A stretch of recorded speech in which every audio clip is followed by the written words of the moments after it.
Marondou, épisode 3. Avant de commencer, abonne-toi, like, partage et republier cette vidéo. C'est parti! Marundou épisode 3, l'éveil du feu.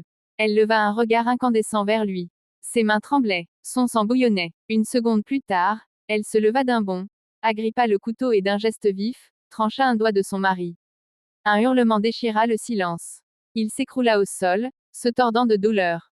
Mais aussitôt, la rage laissa place à la panique. Marundou ramassa le doigt tranché et le pressa contre la plaie. Tiens bon, je vais t'emmener à l'hôpital. La route fut un cauchemar.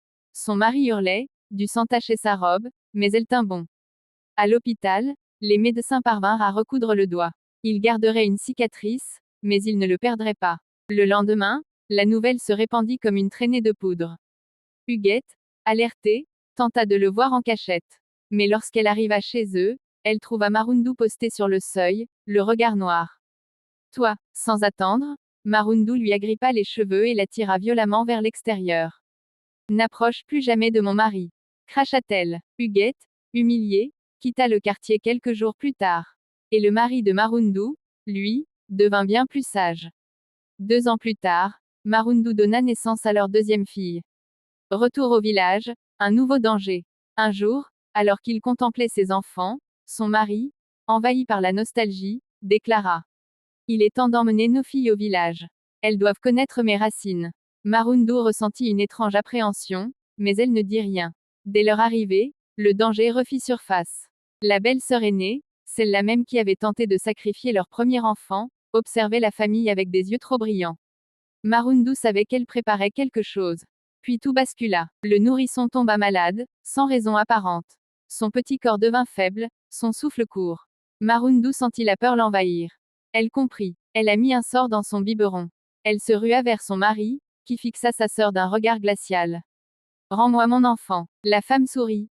Mais sous la menace, elle obéit. D'un geste lent, elle prit une noix de palme et la glissa dans la bouche du bébé.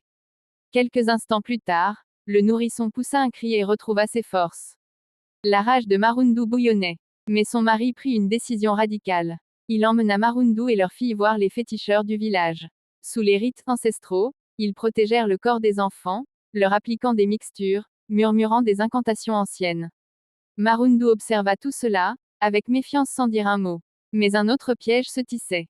Dans l'ombre, la famille de son mari la trouvait trop forte, trop grande, trop différente. Il chuchotait dans son dos, échafaudant un plan.